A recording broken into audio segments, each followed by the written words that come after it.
तोहरा के छोरी बा वही उमरिया तोहरा के छोरी बा है उमरिया तोहरा के छोरी बा तोहरा के छोरी बा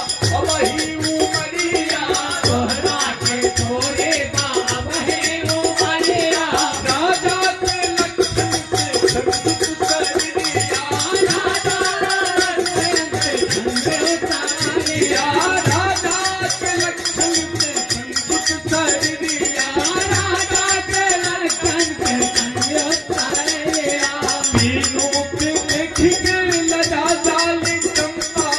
तीनों के देख के लजा जाले चंपा तीनों के देख के लजा जाली चंपा तीनों के देख के लजा जाले चंपा या सजली घनश्याम हे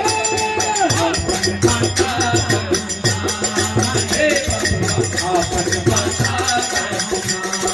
कहवा से आया धनुर्धरवा